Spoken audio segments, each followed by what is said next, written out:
is a natural slowing device. And, and we went round and around with it. But at that point, he said the curve is, people slow down going around the curve.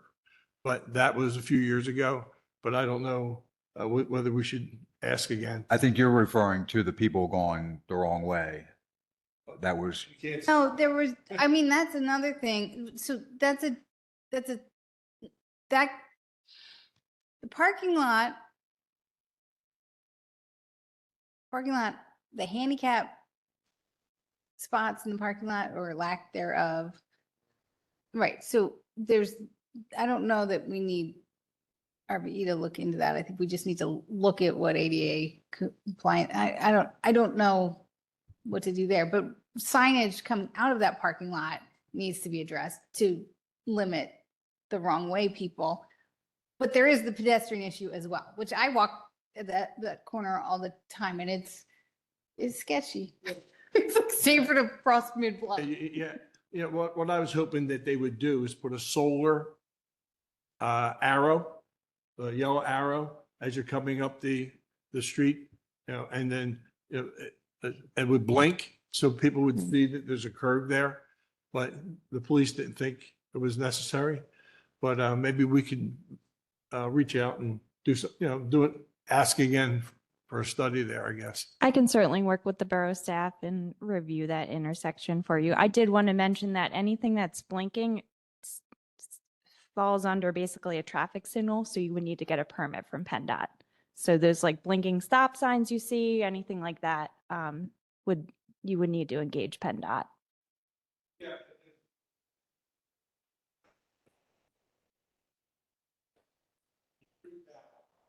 End of the curb and look down to see if it's safe to pull out.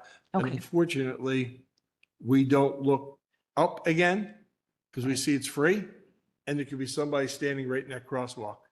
It's a dangerous curve, but like I said, maybe we could do something about it later. So Yeah, I'll talk with the borough manager and work with him to get something set up to review that intersection. thank you. Maybe things have changed. That intersection and then the parking lot. So there's people going the wrong way down Hannum Avenue, coming out of that parking lot. Is that what she described?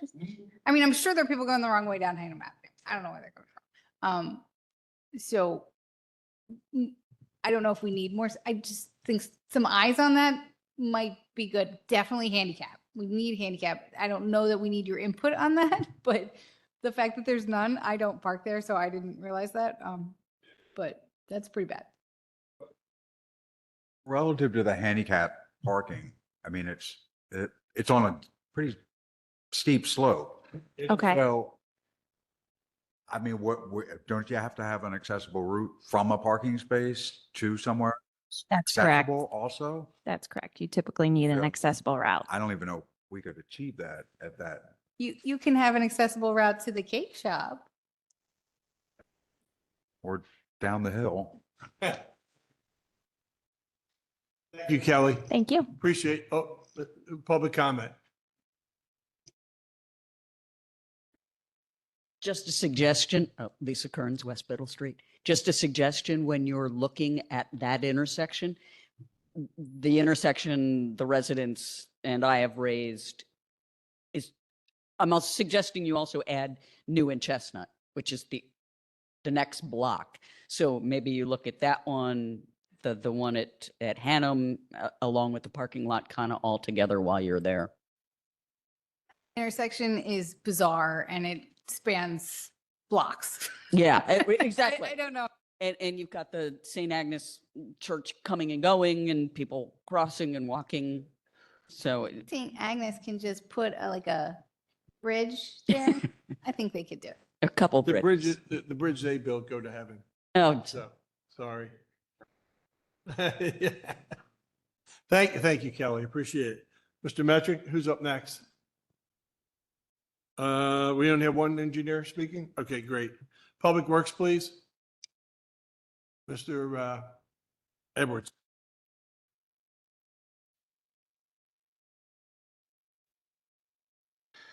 Good evening. The highlights for this past month are as follows. The South High Street project is mostly complete. It's a PennDOT project, but we participate. The 2025 paving project is mostly complete. Glasgow needs to finish New Street after PICO is finished with its work. And we requested a CoStar's proposal from a contractor to reline brick storm sewers. The value of this project is about $350,000. I'll be happy to answer any questions. Mr. McCoy, anything? No questions. Mr. Vaquero? Thank you, Mr. Evans. Public comment, Mr. Darrell. Darrell Cook, South Walnut Street. Can anyone explain why there are 6 dashed double yellow lines at Dean Street on South High Street? Is there a plan to remove the no left turn on Dean Street? And I believe that the dip at East Neild Street on South High Street needs corrective action. Thank you. Point, Mr. Clark. I was coming up High Street today, and once you cross over certain areas, it's like a roller coaster ride. It happened 3 times. You know, the car was up and then it was down. So something's not level there on the going north on High. As of today, we reported the Nields and High problem. I took a video and I sent it to PennDOT and I said, it looks like the stormwater inlet was set too low. So they've been put on notice about that one. As far as the pavement markings, it's PennDOT project. I haven't heard that as a problem before.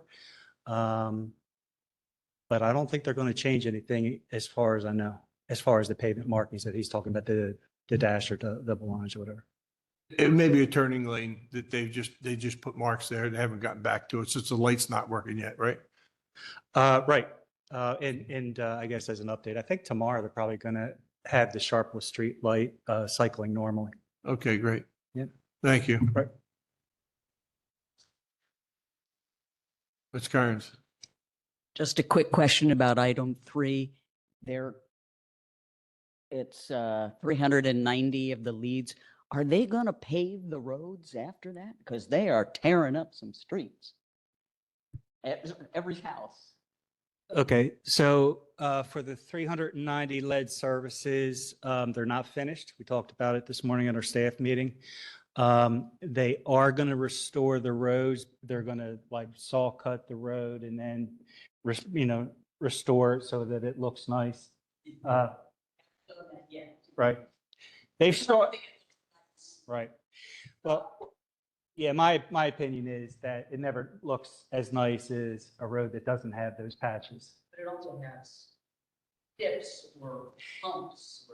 They have to restore it to our standards. So if there's anything like that, we won't have a problem telling them that there's a problem. Mr. Edwards, can you elaborate to Ms. Kern's point? Because we've all were gifted by different, either Pico or Aqua. Most of the time, the street is opened up on one side, correct? And then Yeah, they come down the middle and they scarify the whole right side or left side, and they just pave that perfectly. okay. They're only responsible to fix what they disturbed, correct? All right. Well, there's 2 different types of projects. There's like individual permits where it's just for like one water service, or in this case, 390 individual services. Then there's another kind of project for Aqua and Pico where they're replacing whole gas mains and water services and gas services. And those kind of projects, we tried to negotiate either half the road being milled and paved, like you're talking about when it's to the one side, or preferably, and we've done pretty well over the past couple of years, is getting them to pave full width. And so that's what we try to get.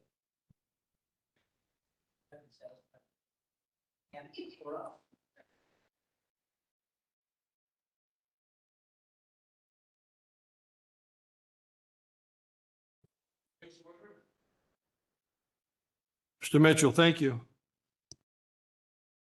Good evening. This past month at Goose Creek, the crews replaced the variable frequency drive and wiring to P10B recirculation pump. They replaced the leaking section of pipe underground to a utility water hydrant. The portable tank, diesel tank in the back of our stake body had a bad switch, so they replaced the switch, put it back in service. There was a broken flexi shaft replaced. Per DEP, our influent compositor now has to be sampled off the flow. So that was switched over from a time sample to a flow sample. T3B in the picture that we have was taken offline, drained, cleaned, and inspected. There was 3 6-inch airline fern codes replaced, along with the 3-inch blow-off valves.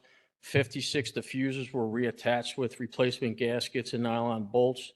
All the diffusers were inspected and tested before placing the picture back online. Goose Creek flowed an average of 1,014,000 gallons per day. Taylor Run crews located a leaking hydrant at their plant. They dug it up and replaced that.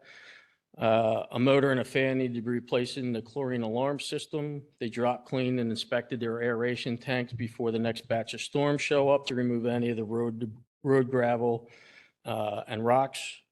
And they cleared the access path to the Pico power lines behind the plant. Their average flow was 818,000 gallons per day. Pump stations, the monthly cleaning inspections were performed. The first portable flow meter was installed and actually pulled out for I&I tracking through one of the first East Bradford connection. We got some help from a past employee who does that for a private company. So information is going to be started downloaded and reported back once we get a couple more of the lines done. The second meter was installed. It's actually on Adams Street for I&I. It's in between Gay and Market Street. So they basically are placed in service for about a month to get a full month's worth of data with dry weather, wet weather, everything. So they're in service and moving. Capital projects, Taylor Run's digester sludge pump has been delivered, set in place, and is 99% installed. It's just a couple little connection things going on. Goose Creek's 2 primary pumps had a delay due to an error in the manufacturer's end of flanges being made. The new shipping deadline is end of this month. The Goose Creek electrical substation is still on track for December 25 delivery and Q1 install in 26. Maple Alley. The project design is 90% completed by Pannoni. I'll be going to the finance committee to amend the purchase order for their design and bid specs for an extra $24,000 more for a utility locating company to perform soft digs to the project. What that basically entails, for a quick overview for you guys, is all the lines, the sewer lines, water lines, gas lines, everything was located. We just want to have a company come in, they'll hydro dig, just it's called a soft dig. It's a small hole to make sure that that line is there. If the line is there, it measures the depth where it is so they can have a thing. If it comes into a point when they're doing construction, there could be a problem. If it has to be moved, adjusted, that could put the project behind. As of right now, they are 7,800 hours under budget in the survey, utility, locating, and televising. So part of that money will be put into it. Their subcontractors' estimate was 30,800 hours based on 80 hours of work. They don't think that they're going to be there for 80 hours, so it could come underneath it. They are also $30,000 under budget right now for the whole thing, but they still have to wait for DEP to any comments on that for bidding and permits. So they don't want to allocate that money and then have to come back later. So we're just going to ask you at finance in the next work session for that amendment to the PO. Other than that, we're, Oh, I'm sorry. no, you're good. Other than Yeah. that, everything's Yeah. flowing well. Mr. McCoy, any questions? None here. Thank you. Mr. Kara? Mr. Mitchell, the change orders of the, moving forward with the soft digs and stuff like that. Each committee what it touches, like for example, Public Works and Finance, can we make sure that either you or an engineer gives a update and report as we move through? Yep, that's why I brought it up tonight to you that Yeah. I'm going to finance tomorrow night. All right, thank you very much. Yep. Appreciate it.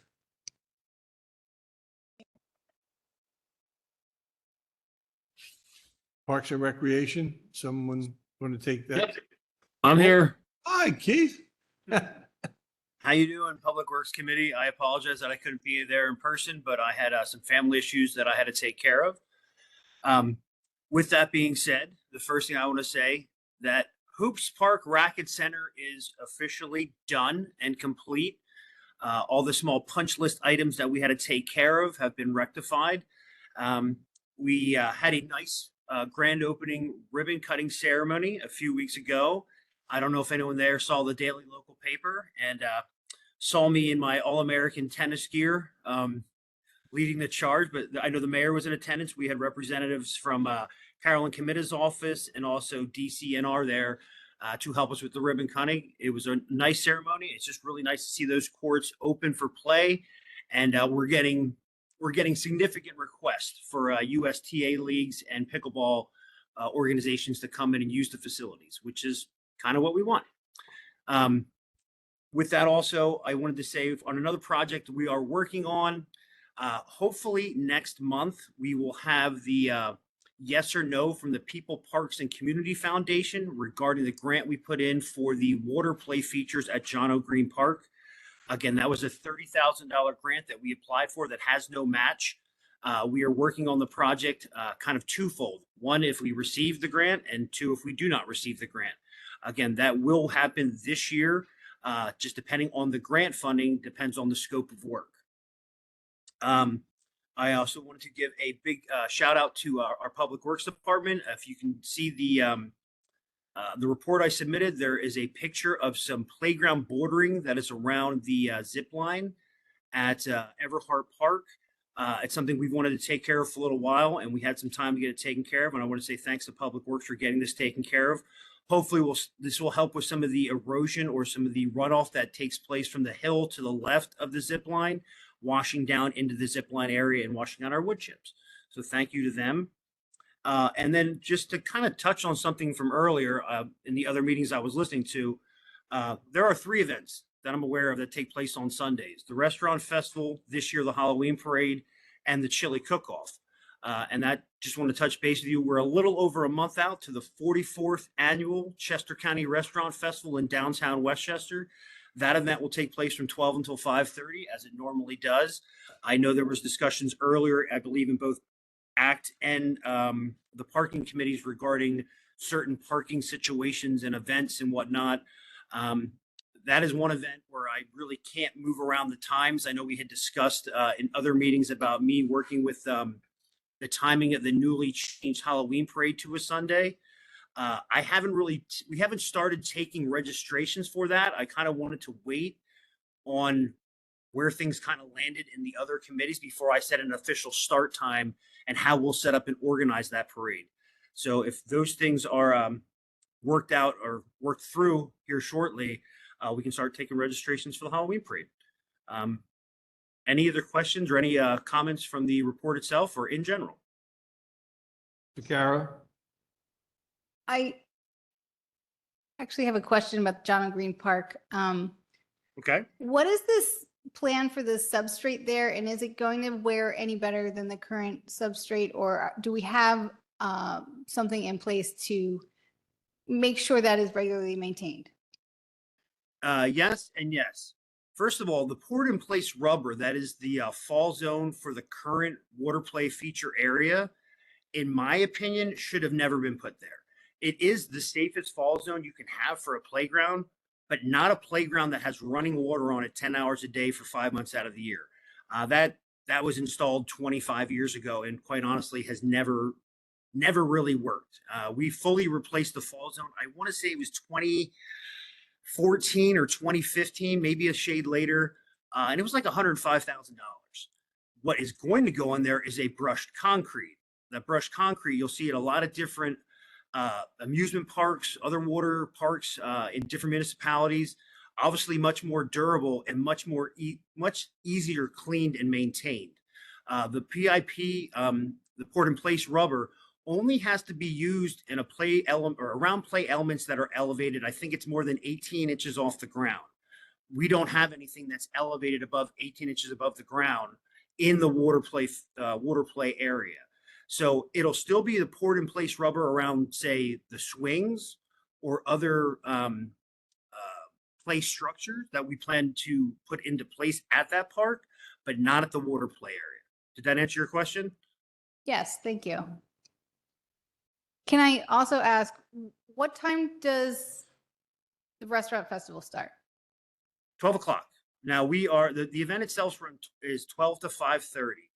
We will literally be on town. Public Works earlier than me, but we'll be on town and vendors will start arriving between 7:30 and 8 o'clock. We have I apologize. We have a soft close of 11 a.m. That's when all vendors need to be off the streets, like with their vehicles, and parked somewhere within the borough. So we can start running the wires and the cables and all that thing for the 3 stages that have sound. That also allows time for Public Works to start moving their vehicles more into the areas to close the streets permanently, which usually happens shortly after the soft close, say like 11:15, 11:30. And is that a Saturday or Sunday? That is a Sunday. Again, the 3 events to my knowledge that are on Sundays: Restaurant Festival, Chili Cook-Off, and this year the Halloween Parade. The Chris Kendall Market is a Saturday, and obviously the Christmas Parade is a Friday. Okay. Thank you. Certainly. No questions. All right, Mr. Korowski, up there at the Hoops Park, the tennis court area and pickleball. Yes. You said we're having a lot of organizations asking to use that area. Is there going to be some kind of posting on the fence so residents know that the time and the organization that has leased the space, so they don't feel put out if they're up there playing pickleball or something, they have to leave? Yes, sir. And that was a good question. We've had actually a couple questions come up from other residents. Anytime we're running a program there, say like our pickleball classes or camp, they have to leave space open. Now they can use, say, like if it's a tennis camp, they can be using all 3 tennis courts, but if someone comes for free play, they have to vacate that area or at least 1 court so those people can use free play. More so what I'm talking about is like not necessarily affiliated with the borough. It's more like park rentals, but when it comes to like the sports facilities, the USTA group, Saturday mornings, Tuesday mornings, things of that nature, kind of what you see at the country club down the street. They're looking for specific times, almost like rentals like we do at Greenfield, but we will use the kiosk that's there to post those times once we start managing that a little better. Again, we haven't had those people looking to use the facility because it wasn't up to snuff, but now that it is, those requests are starting to come in. Residents, if they decide to play pickleball and they're using all 3 courts, the manager of that event will know that if they request the court, they should move over so the residents can use it. Correct. When it's an organized group using the facilities, they have to leave one of the facilities open. There's 2 pickleball and there's 3 tennis. So like I said, they could be using all 3 tennis courts, but if someone arrives and wants to do free open play, the team that's currently on the court has to vacate one of the courts in a reasonable time. They don't have to just immediately stop and run off the court. But yes, they have to vacate and leave it open for free play. Correct. Is there sufficient amount of parking up in that area? It all depends. I mean, it depends on what you determine as sufficient and legal, I guess would be the other term. When we do have events and activities that take place at the park, people tend to park where they can. I would say that there's adequate parking for, say, general play and for use. Now, if we were running a tournament, or if a large group, if say, 25, 30 tennis players want to get there, parking's going to be tight. Thank you very much. But they can only park on the park side. They can't, if I'm not mistaken, they cannot park on the homes side. Thank you. Public comment? Thank you, Mr. Karowski. Thank you. All right, moving on to old business, the July 2025 meeting minutes. I didn't see any issues with them. Mr. Carroll? Okay. B, that was A. B, discuss the Goose Creek flood study. Is this the one that we've been talking about? Is going from Lacey Street to 202? Yeah, not just from Lacey Street to 202, but also further downstream on Goose Creek to identify problem areas and solutions to reduce flooding. And that is going to be looking at flood elevations, obstructions to the creek, and executing a better model of rain flow in the watershed. So it's watershed based. We scoped it as such. We always knew it was going to be a borough project when we brought it forward. And then the committee asked us to see if West Goshen would help fund half of the cost of the project that was awarded to RVE. At their meeting in August, the West Goshen Township supervisors declined to participate financially with our project. But I don't think that should be a end of the conversation with them. I think if we reapproach them, make any adjustments to the scope that would satisfy what they want out of the project, we could get a really successful project. And it's the right time of year to do it because we are both municipalities are entering into budget season. And we could get this project off the ground early next year if we get everything lined up and start doing that work now. And Don has a really good understanding of the scope of the project because he worked on the details and he understands the flooding a lot better than I do. So if you have technical questions, point them his way. The reason why the committee brought up the questions is because the way we looked at the map of it, about 25% of Goose Creek is in Westchester Borough. About 75% is in West Goshen. And that's why I asked West Goshen if they wouldn't mind splitting the cost with us because they're making out better than we are. But to your point, they didn't have it in their budget. And they were surprised by the request that I made the committee to ask them. So I fully agree with you that maybe we should circle back and have a closer meeting with our neighbor and come up with some kind of joint plan. So, Mr. McCoy, do you have any comment on that? Well, I guess I would say, I mean, the flooding's always going to happen. Is delaying the project by, 6 months going to do any harm? Because it is only the study phase. So if the study, is completed and it makes some recommendations that are impacted by West Goshen's contribution to the flood, I mean, obviously we would ask them if we developed a project that mitigated those issues, we could ask them for the money then, but we'd rather get the study started and presumably it's going to take less than 6 months to get this study done. I don't remember what the fee was that we were talking about. Do you remember offhand? I believe it was $38,000 for the study. And 25% of that's in the borough and 75% is in West Goshen. To that point, Mr. McCoy, the trees, and Mr. Edwards, if you wouldn't mind speaking to this, we had trees fall down in Goose Creek beyond our border that was blocking Goose Creek. And Mother Nature put it there. And I don't know whether we ever reached out to West Goshen and asked them to come in and take the trees out of the creek so the water would flow. but the borough did pay $7,000 to remove the trees in West Goshen, which we probably shouldn't have done. Am I pretty fair and accurate? Yeah, actually, there's a little more too. I mean, last year, I think we spent about $17,000 taking trees out of Goose Creek. I was a little surprised that trees fell in the creek that quickly, but it's actually 2 years, and I'm not aware of us approaching them about reimbursement yet. All in West Goshen? Yeah, And so why are we removing them? because well, using Mr. Flynn's percentages, even though 75% of the creek is in West Goshen, we have 100% of the problems. Did anyone contact West Goshen, say, hey, by the way, you got X number of trees?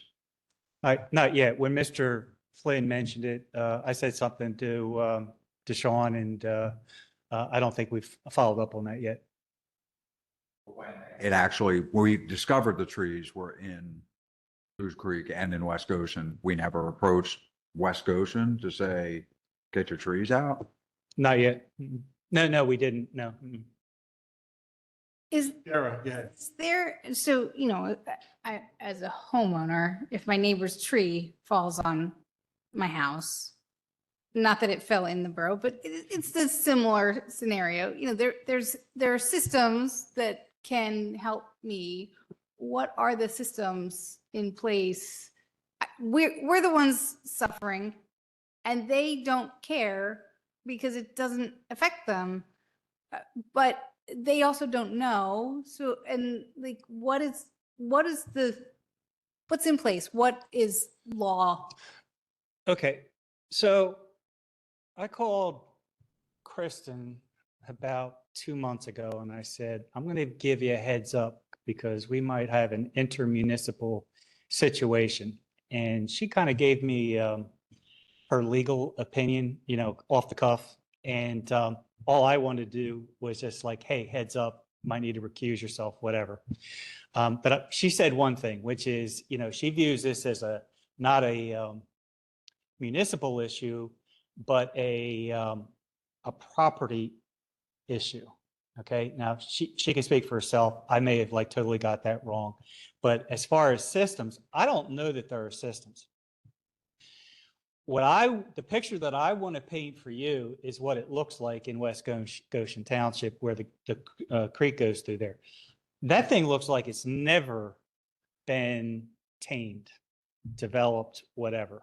I mean, there's no trails, there's no nothing. I mean, whatever businesses or homes are back there are away from the creek. If trees fall down, they don't care. So it's a heavily wooded and untamed is how I would describe it. So they really just don't. But if care. a tree falls into your creek, Right. who owns the creek? Well, the state of Pennsylvania has jurisdiction over the waters of the Commonwealth. So we've talked about that. DEP has jurisdiction over the waters of the Commonwealth. And we actually had talked about, do we engage DEP to say, hey, we got a problem. We need your help. To me, that sounds like we definitely go to DEP. Sure, it was in West Goshen, but if they don't own the creek, what do they care? It's not Right. their problem. Right. And I get why Pennsylvania owns it because it's over there and affecting us. Like the state owns it. This Right. is, to me, that's pretty obvious, but it's never. It's who owns the tree. So do they have a right of way or something on each side of the creek? I would seriously doubt that there's an easement or a right of way. Trees may not be owned by West Goshen. They're simply in West Goshen, Yeah. and there's a property owner that Right. had the tree that fell in the creek. Right. So that's the person responsible for Right. paying to have it removed, not specifically West Goshen Township. Right. Now, one thing I've learned a long time ago, like 20 some years ago, is that there's something called a de facto easement, which is if it's Goose Creek and if there's an emergency and there is no easement, we're not waiting. You know, we're going in there and we're going to go, take care of what we have to in Westchester Borough. So, I mean, just keep that in mind as far as, there is no easement there, but, that doesn't prevent somebody from like fixing an emergency, fixing a really serious problem. Hope that makes sense. So it's confusing because, to Ms. Vaccara's point, as we talk a little bit more about it, the water is actually owned by the Commonwealth. And the property along the creek could either be owned by West Goshen, because it's in a floodplain. So Yep. nobody could build there. Yep. So I don't know whether West Goshen has to maintain their floodplain or not. But this is a conversation I think Sean could have with the people, the manager over at West Goshen, Right. to try to come up with, what if and what happens in the future. Well, with your comments, I think we've come back full circle, because one of the problems is that the current flood maps were done, the studies were done like 50 years ago. So the floodplains aren't accurate. When what we're trying to do is get to the point where we can actually draw new flood mapping so it's accurate. So we know where people can build and where they can't build. Right now, we're dealing with 50-year-old data, and I know it's wrong. Do you guys agree that maybe we should just let Sean circle back and try to get some kind of an agreement with West Goshen? Sure. I agree, but I think we have to talk to the state too. I have no problem. I have no problem approaching DEP and just, saying, hey, but then, politics. I don't know if we want to do And that. that's in your staff meeting, council thinks that what we should do is reapproach West Goshen, and in the Okay. meantime, talk to the DEP and find out what the rights are, what goes either way. Okay. So that way there, we know what the rule is. So if we're expecting West Goshen to pay for it or to help chip in if it's blocked, Okay. and they're saying we have no, skin in the game, then we have, Right. and the DEP is not going to give us any money. So. Oh, yeah, right. We know that. Right. So, I will say that once we do the study, that's when we can apply for grants. And then we can get some money from the state and Yeah. federal government. But I'm gonna defer to Sean. yeah, whether- Sean, do you agree to take on the project? Do you want to contact to, DEP West now or Goshen? later, or? It's already on my, I have several to-do lists. This is my big project to-do list. It's already on there. Thank you. Okay. Thank you, Mr. Edwards. All right. Mr. Edwards, don't go too far away. Discuss the progress of the new Public Works building. Well, I have, Sean had requested some information such as tentative schedule, which I sent to the Public Works Committee today. And I prepared a request for proposal to get more proposals for the architectural services. We have one. And I've done a little other work. I don't know if Sean wants to go into more detail. Don's reached out to West Whiteland Township, and we're going to kind of pick apart how they went about this process. They also found a lot of grant money to help fund their project, so I'm very interested in that. And Barb and I have a schedule with financial advisor later this month to go over a borrowing strategy to fund it.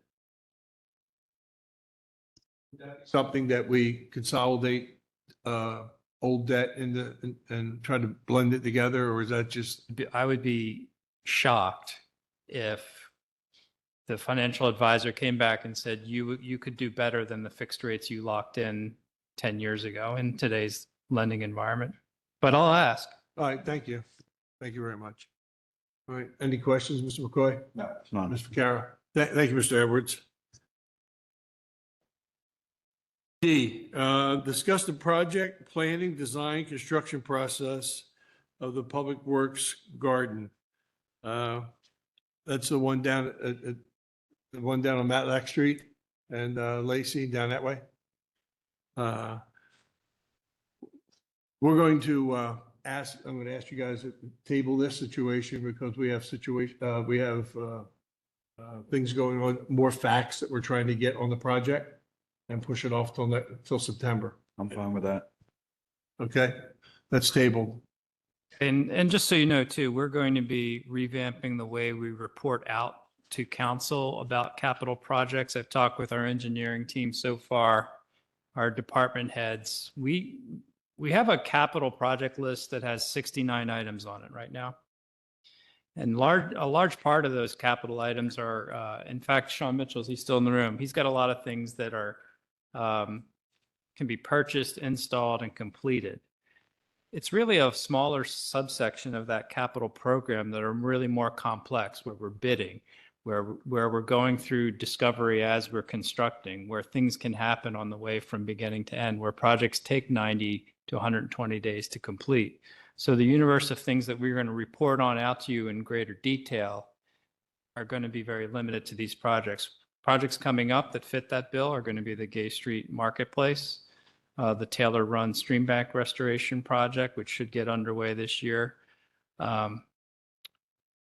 and the electrical substation upgrade at the wastewater treatment plant. These bigger projects are the ones where you're going to be getting more, a better flow of information from the team to the elected officials, so you understand what's going on, what we completed, what we paid, what we didn't pay, and what problems we found. And of course, we'll pay attention to the purchasing policy.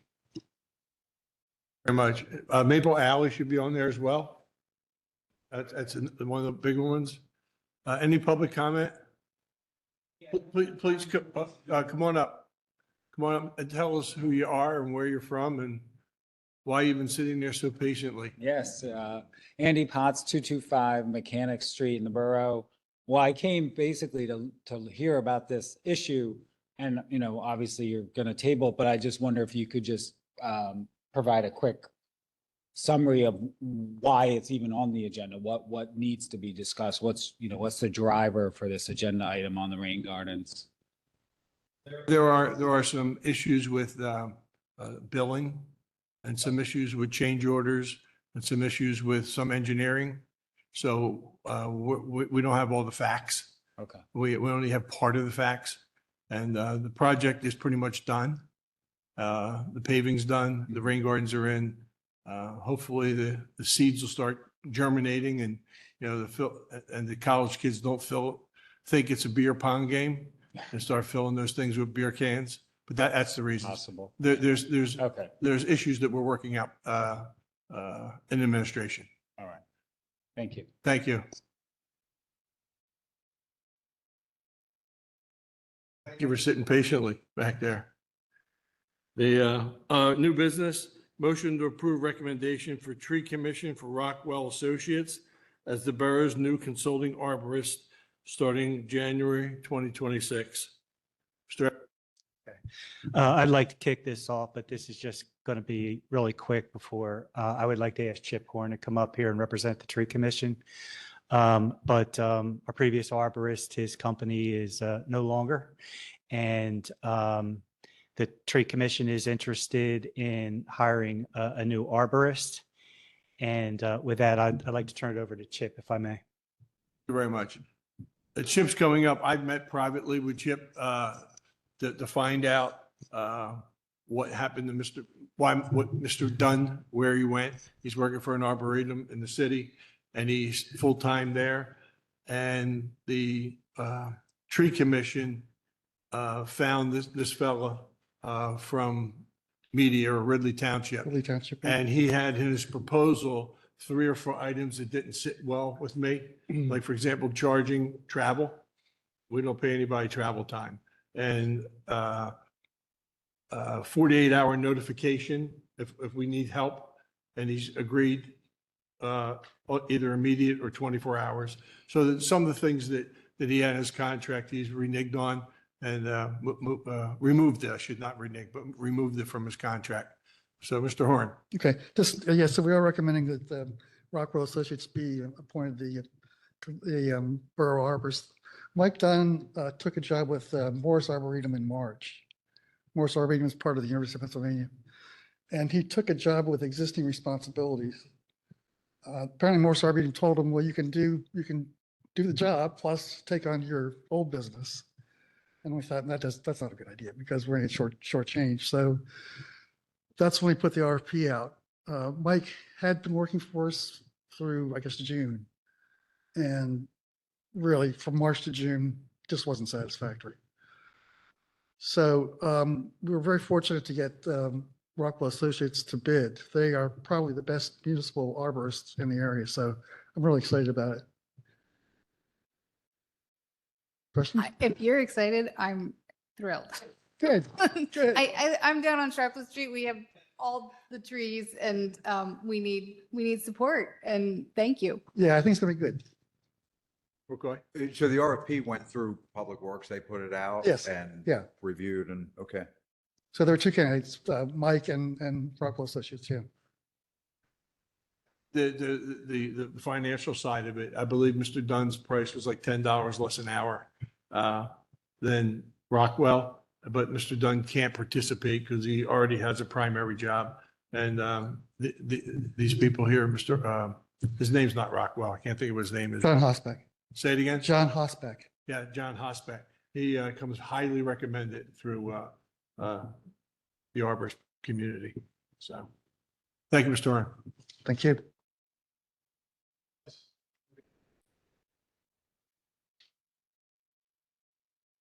The B, discuss property maintenance, grass, weeds in town center. I have some pictures that I've put up here and I want to review the condition that is in the business district and only in our the bid and the town center. Just go real slow, Bill. I did only the streets from Market and Chestnut and Darlington. So you can stop right there, Bill. Here's a prime example of, we have a new tree that we put in and the weeds are higher than the tree. So my condition is, and that's not all of our tree beds are that way. Some of the ones that we have gators in, that they're supposed to be watered, look very similar to that in our business district. And it's just, and that's on Darlington Street, right there by 151 Whiskey. And good, Bill. Let's see if there's one of our new trees with the gators. Then I want to have Mr. Edwards or Mr. Anderson like to have just a brief conversation about something like this. As we go out and we fill the gators, the team that's going out there to do the project, they should have a system in place that and the same crew or the same type of crew that when they go out, Bill, go back to the gator bag, go down the other way, Bill. When they go out and they fill the gator bag, take 5 minutes and just pull the weeds to finish the project. I mean, the job is not done until it looks presentable in the business district. It only takes a couple of minutes to pull the weeds, and once you pull the weeds, they normally don't come back for a month and a half. We don't want to use any pesticides on them. We don't want to use, it's easier and they stay dead once you pull them out of there. Do we mulch these? That one was not mulched, but all of Market Street was mulched and it looks phenomenal. And there's no weeds on Market Street. So can we just make an effort that we mulch more and weed? Because you can have both things happen. Well, there has to be a system in place and a procedure that, and standards that the team, well, whoever the team is, could be 3 guys, 4 guys, whatever. They go around once a month or once every 2 weeks and, fill the bags, pull the weeds and make sure the mulch is good.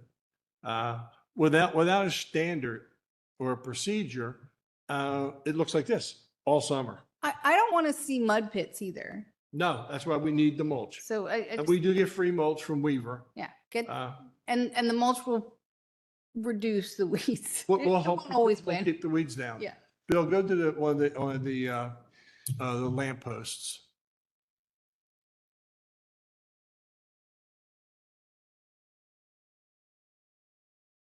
Well, the lamppost, telephone Right there. poles, who's responsible for? That's borough For that. property. We own that granite pad and we own the lamp pole. So once a summer, twice a summer, set a system, a procedure and a standard that, you know, first thing in the morning, the team goes out and weed whacks that. And it's gone for a month or two. With weed whacker. And the stuff at the curbs? The curb actually belongs to the resident, which is a unique situation. Bill, can you pull up the other ones? Hello, Mr. Anderson. Hey, how's everybody? We saw that one. Let me just say something real quick. It's unacceptable and it's something that we can work on. In the past, we normally just get out there early in the morning, every couple Excuse of me, weeks. Mr. Edwards, stay there. Anderson, stay. Okay. Normally, every couple of weeks, we get out there and we weed whack and pull weeds while we're putting these gator bags in, or at least filling them up. It's unacceptable. We can work on the process to get it back to where it was originally. I have no excuse. It looks horrible. We need to do better. That's just the reality of it. Thank you. Like, for example, there's a tree well right Mhm. next to that pole. And there's roots coming out of the tree. It takes 2 seconds to pull the weeds and cut those little stragglers coming up. And then we whack the base of the lamppost and it's gone for a month or two. But to your point, Mr. Anderson, I don't know. I don't know. Mhm. I don't know whether we have a system Mhm. or we're just doing crisis management. We have system, procedure, and a standard. Our standard should be like Market Street. Mhm. That's our standard. That looks Yeah. really good. Yeah, no, the CBD, we've always focused on making sure that we didn't have weeds. We'd get out there early in the morning and weed it, and then we'd have the sweeper come by and clean everything up. But obviously, it's not being done. I'll go back and go back to what we originally used to do. Yeah, I agree. It looks horrible, and we'll do better. That's the best I can say about that. It just bring in Yeah. quality of life. No, it's unacceptable. The word Phoenixville, Don't say that. did you say that word? Don't say Phoenixville to me. The word Phoenixville Mhm. really upset 7 people plus the mayor. Gotcha. And this is quality of life Mhm. that people come in town and see. Bill, you want to scroll up, see if there's any more there? So just, Bill, hello? Can you scroll up? Mhm. Well, either up or down. Well, we Yeah. saw that one. Keep going.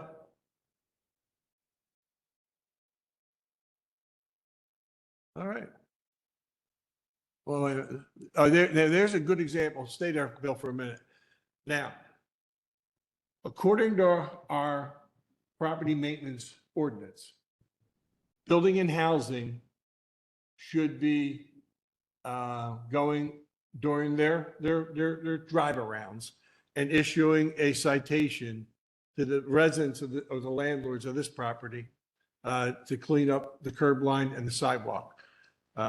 You know, all that weeds belongs to the homeowner. That's why I took that picture. Mhm. That actually belongs to the homeowner. It doesn't belong to the borough.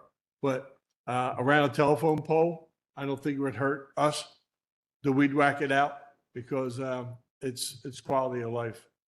So there should be one more picture on there, down there about in the second ward of, unless I didn't include it.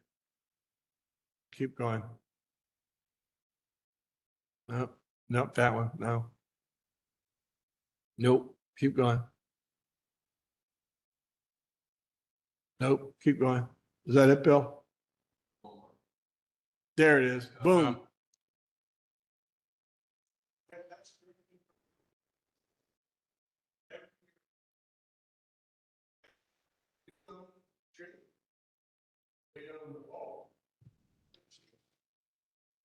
Okay. So that's. Mhm. So I mean, that's people, thank goodness they're leaving the borough at that point, Okay. instead of coming into the borough. We'll do better. Thank you, sir. So, while you're here, one thing I noticed, and I was telling Mr. Metric this when we were talking yesterday, going down Minor Street, and I'm sure it's not the only one, but it's that time of year, the trees are growing well, thankfully. But they are covering the sight line to the stop sign Gotcha. in lots of places. So I don't know if you guys, routinely at some point drive so you can contact the tree trim folks, but there were at least 3 places along West Minor that the stop signs were. We'll get a look at it. A lot of times residents call in or send an email saying that there's an issue like that. Even as far as like the Opticons and stuff like that, we'll contact the tree people, get them out there, get them to push all that stuff back. But again, stuff like that, we'll do better. Definitely. Thank you, sir. Yep. Miss Ann Carroll, we missed you for a few months. We did. We haven't gotten our English lesson in about 6 months. You should be grateful for that. Thank you. Ann Carroll, 506 South Franklin Street. I just want to say, to me, I get the newly planted trees. I get your point with regard to maybe our taking care of that because the gator, whatever you call those things, are there. And you don't want somebody from the property coming out with a weed whacker and whacking the gator. That I get. I do not get why I, as a homeowner, am responsible for pulling the weeds out around the tree that is a street tree that I cannot cut down without the permission of the borough. I do not get why I need to weed that. But the property owners in our business district don't need to pay the same attention to their properties. And I get what you said about the weeds along the building, but the light pole, we have light poles on my street. The Public Works Department is not expected to come to every street in the borough and trim the stuff around the light poles. PICO doesn't come to trim around the electric poles. I think that's a step too far. And if I wanted, and I do want, as a matter of fact, I wrote a note before this whole thing came up, the weeds at our buildings, ours, and I've said that to council before, and I've asked every person who has a borough building in their ward to take a good hard look at it. I took a good hard look out front when I parked, only because I was parking. There's ivy growing up near the borough manager's window. There are berries in the bushes that don't produce berries. And I know the guys were out weeding by the police station because I passed them a couple weeks ago. So it's not like it's not being done. But we can't tell other people what to do if we have not done it ourselves. So making Public Works at taxpayers' dollars do stuff for buildings that are profit-making buildings and requiring me as a nonprofit building to do my own, I think that's a step too far. I think the Well, first step I- should be for the public maintained items. The trees, yes. I agree with you and disagree with you on some of your words, only because this is a prime example. Okay, there are 2 departments that need to pay attention to this picture. Okay, building and housing, and every year it looks like that I on that agree. whole block. All right, But you know, you missed a person. Bid. oh, it's not part of bid. That's not This part of one's bid. not yet. in bid? No, Okay, not yet. but hopefully- the others are. hopefully- Some of the others are.